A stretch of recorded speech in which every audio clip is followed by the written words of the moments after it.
Okay, welcome to another Team Clueless Battle Report. This is the table we're playing on today, and we are playing a mission called Orbital Fortress. So we have our normal battlefield down here, and then getting a bit more use out of the Zone Mortalis, we have a Zone Mortalis board representing the kind of like command level of an orbital fortress. There are various special rules, what a shock, that govern the use of the orbital fortress and how it interacts with the main board. So, the basis of the game is there are 5 objectives, which Paul and I have already placed. We're doing diagonal deployment today, and Paul is playing the new Deathwing, or Dark Angel Army, and he is deploying on that side of the table. And objective-wise, we have one there, one in that building somewhere, whereabouts? Oh, where's it gone? Oh, it's up on this. Hiding up there. We have one placed in the middle here next to this thing, which I'll explain in a moment, and we have one hiding in this building back here. I'm bringing my Daemons today with some Chaos Space Marine allies, so it's quite a flavourful Dark Angels Hunt the Fallen type of mission. So, we've got the objectives there, and there's also one down here in the centre of the Zone Mortalis board.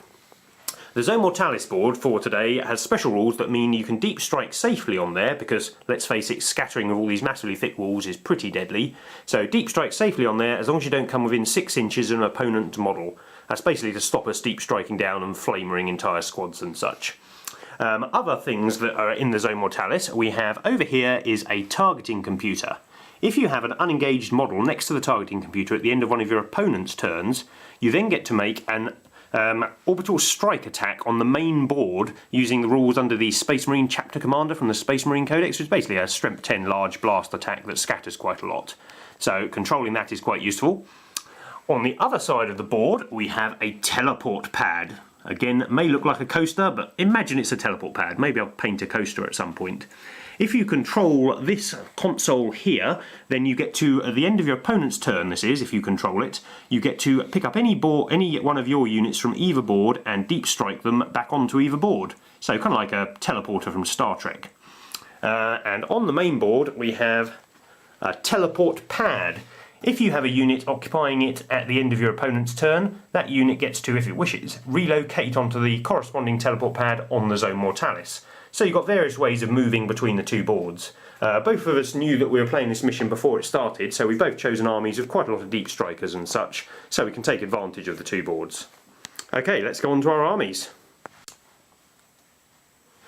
Okay, due to the two-board nature, we thought we'd bring quite large armies today, so I brought 2,000 points. So here are my demonic forces. Again, I've chosen not to bring Fate Weaver because, well, he seems a little bit cheesy. So we've gone for a Bloodthirster today, all the better for chopping up Paul. We have 6 Fiends of Slaanesh. I haven't gone full-on Flamer Screamer spam, but I can't not use any of them. So I have 1 unit of 9 Screamers and 2 units of 5 Flamers. We also have the Mask of Slaanesh there to get Paul moving around into nice Flamer-shaped templates. And then we have 2 squads of Plague Bearers, each 5 strong with no upgrades. We have a squad of Pink Horror rounding out my troops. They've got the Changeling and the Bolt. Then the Chaos Space Marines. Oh, no, one other thing. I have a Demon Prince of Tzich. He's got Boon of Mutation and another Flamer template.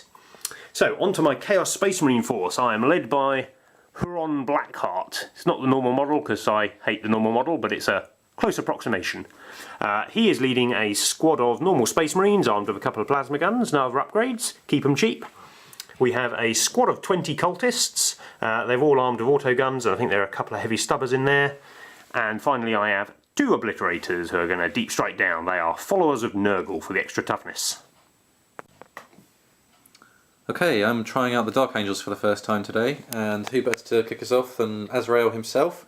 He is leading this command squad, which are packing 4 Flamers, which are pretty deadly on board the Zone Mortalis, so that might be quite good. And they've also brought the Standard of Fortitude, giving all the Dark Angels around them feel no pain. Virtually my entire army is in the troops section, because Azrael unlocks both Deathwing and Ravenwing troops. I've got 3 units of Deathwing Terminators. One has an assault cannon, one has what looks like a heavy flamer but is a plasma cannon, and one has an assault cannon.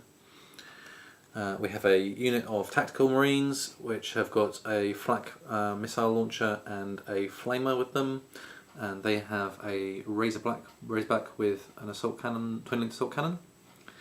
And then we have 2 units of Raven Wing, both with attack bikes with heavy bolters, and both of the Raven Wing bikers, other than the sergeant, are carrying flamers. And then we have a Tech Marine. The Tech Marine has brought a servo harness and a power field generator. The power field generator gives everything around him an invulnerable save. And then finally, to round things out, I've bought 2 Rifleman Dreadnoughts. That's Dreadnoughts with twin-linked autocannons. Okay, so it's Chaos turn 1. At the start of the turn, I deployed my Chaos Space Marines behind this building around here on the diagonal line. They sprinted forwards and got into the nice cover of the building. Similarly with the Chaos Cultists over here, they started back here, so they sprinted forward and are now in this ruined refinery. The Bloodthirster deep struck in behind this large refinery tanks and has got out of the LOS of the missile launcher, who is up in the tower. My big blob of Screamers, I suppose you can't really call them a blob with 9 in, my unit of Screamers arrived on the board here. Both the Bloodthirster and those were pinpoint accurate with their deep strikes, and they turbo boosted over the top of that building and shredded 3 of the tactical squad which was hiding within. As you can see, Paul has set up his Razorback there with the 2 Dreadnoughts nearby, gaining the bonus from the invulnerable field, and he's got his 2 bikes behind it. It's kind of like a little star formation there.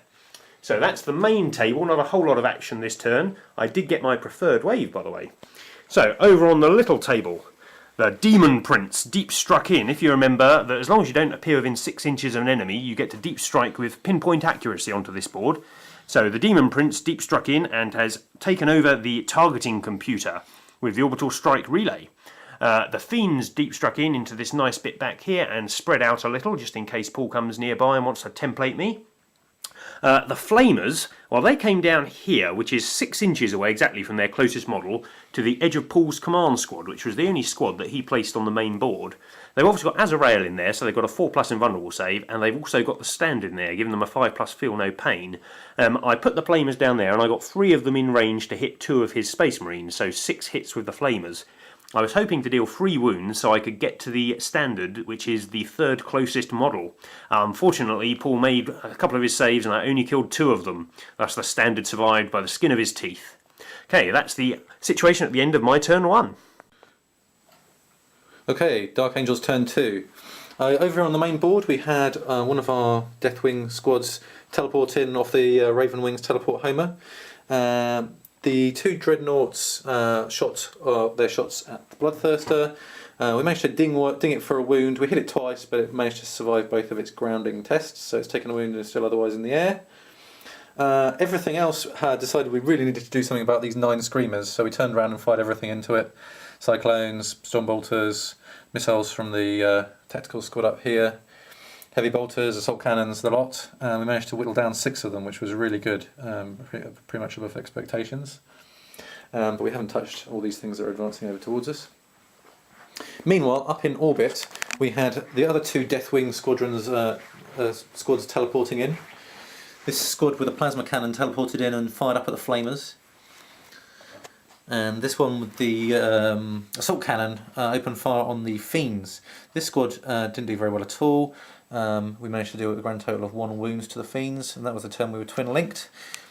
Over here we had the plasma cannons, the storm bolters, and the surviving flamers from Azrael's combat squad, command squad. But we only managed to kill 2 flamers. Desperate to avoid another volley of flame in this close confined building, we decided that Azrael was going to have to lead a charge in.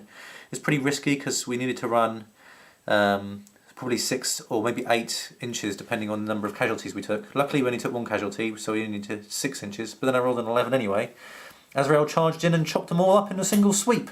So that was rather nice. So that is the position at the end of turn 1. Okay, it is Chaos turn 2. So, up on the main board, if you remember, there was a Terminator squad here. I rolled for my reserves and got more or less everything other than the Pink Horrors and 1 unit of Plague Bearers.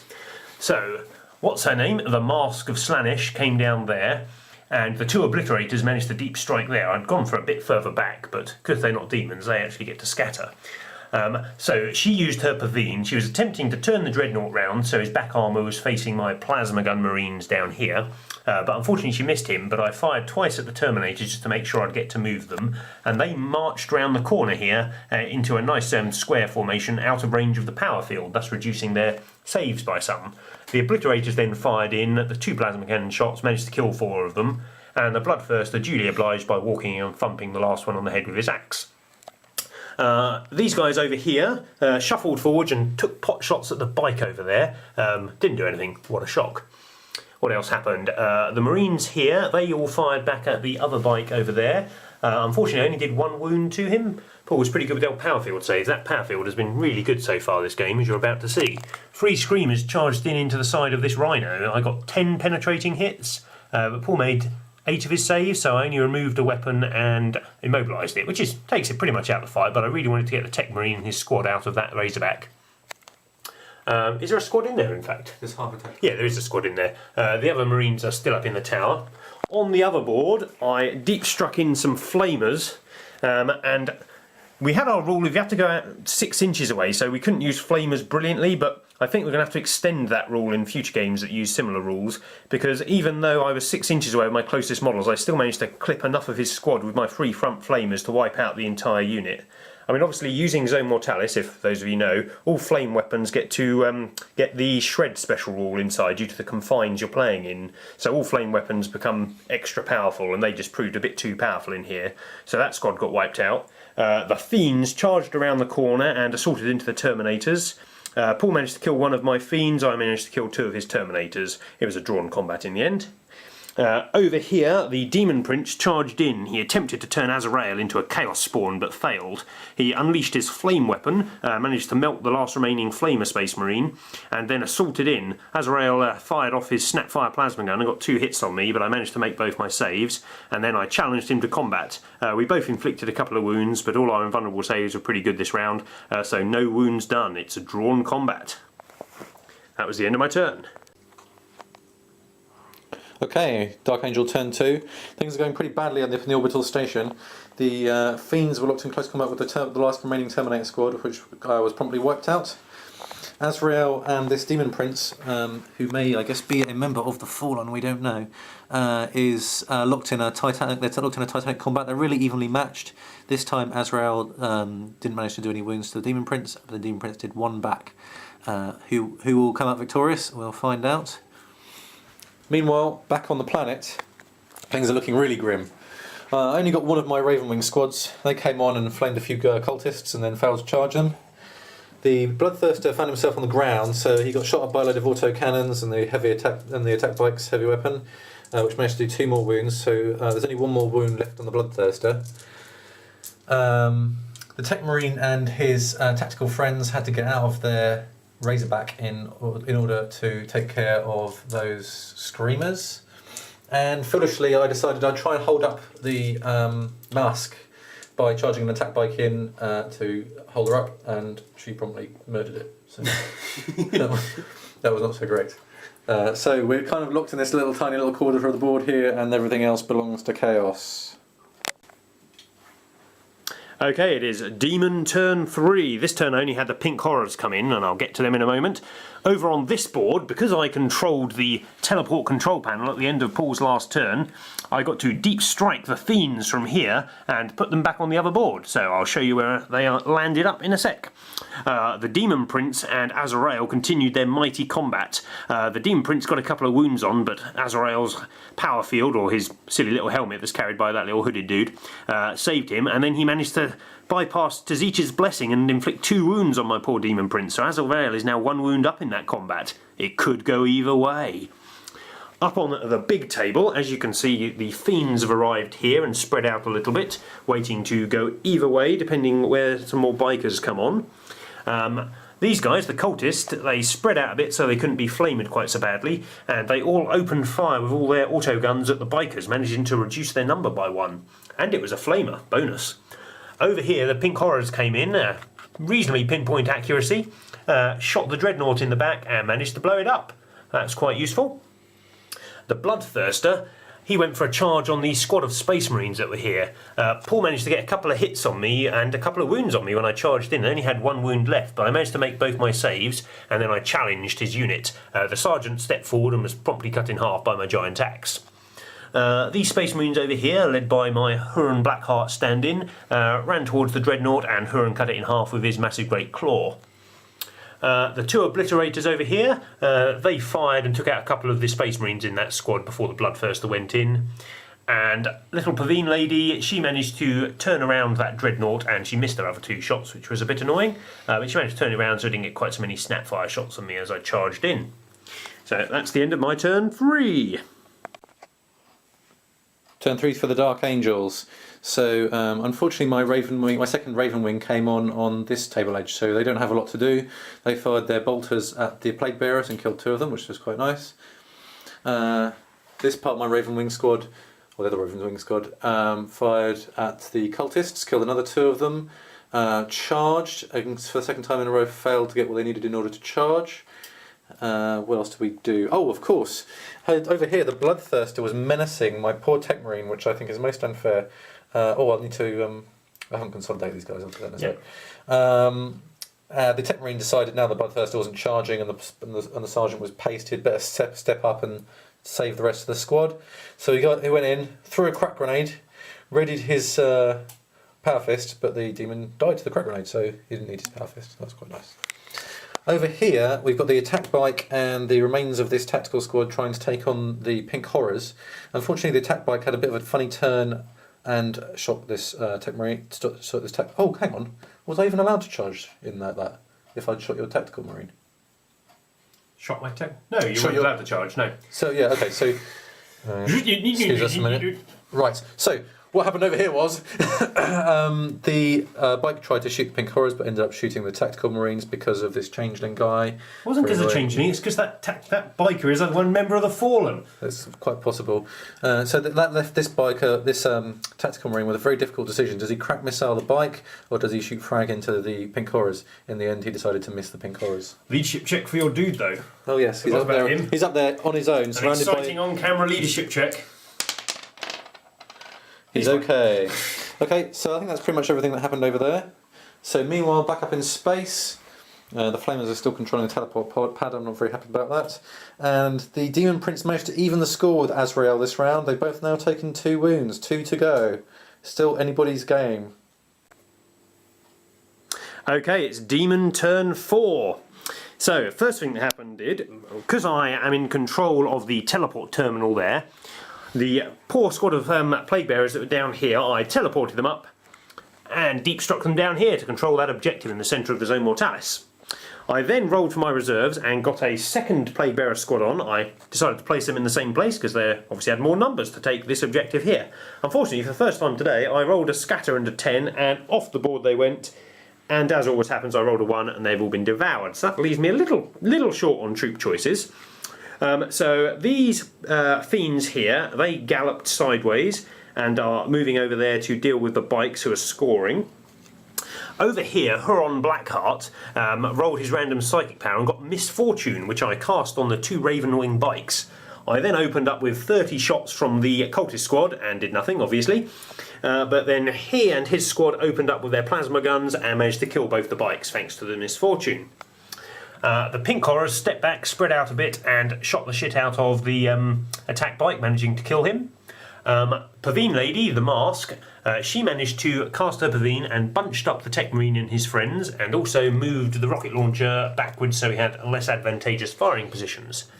The 2 obliterators then opened fire on the Tech Marine and his squad. I managed to hit them, but really rolled badly on my wounding, and the Tech Marine just absorbed it using his power field, which has been a godsend this game.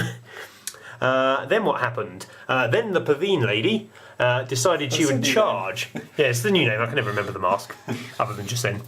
She decided she would charge the Tech Marine squad, thinking, yeah, a couple of hits on me maybe. I've got my 3+ invulnerable. I think Paul did 8 wounds to me.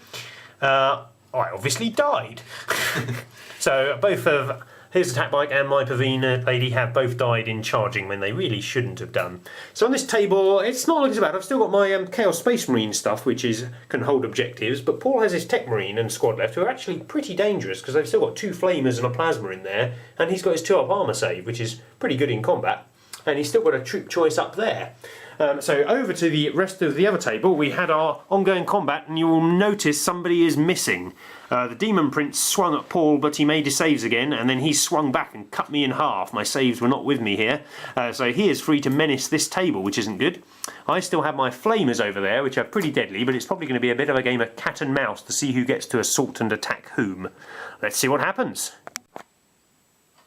Dark Angel turn 4. The Raven Wing have some fiends coming up at high speed, and they're slightly nervous. We could have dashed in for a quick flame and charge, but we think that probably would have resulted in a dead Raven Wing squad. So instead we backed up to 24 inches away, and in order to continue to put a threat on the objective in that ruin. Over here, my favourite unit, my tech Marine and his combat squad of tacticals moved back. Managed to overcome the influence of the Changeling and flamed him to a crisp, along with all of his friends. And I've got one lone tactical marine up here who put crack missile into the obliterators, but didn't do anything.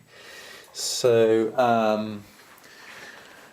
having defended the honour of the Lion and defeated the foul Demon Prince, Azrael is trying to get over to disrupt this central objective here.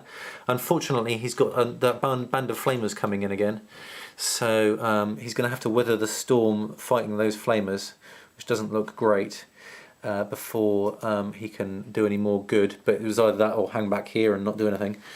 So that's the end of turn 4. So at the end of turn 4, I'm controlling the objective up there, and I've got the Warlord and First Blood points. Mike's going to have control of this objective here and this objective here. So actually, I thought I was well out of this game. I think I'm probably still not going to win, but it's turned out to be a lot more interesting than I thought it was. 10 play 6. Okay, so it's end of Demon turn 5. So this turn, as Paul had backed away of his bikes over here, I moved forward with my fiends and am contesting this objective down here. I decided not to charge him because, well, flamers and all. Over in the centre here, my Chaos Space Marine squad spread out, and I've got a couple of dudes who are holding this objective in there. The 2 obliterators here had a little bit of a strange choice. They could either fire up there at Paul's remaining man, but he could go to ground in the area train and get a 2-up save. So they decided to fire their las cannons over at the bikes over there, and they managed to kill one of the flamer dudes, reducing their effectiveness if they were to try and remove the fiends from there.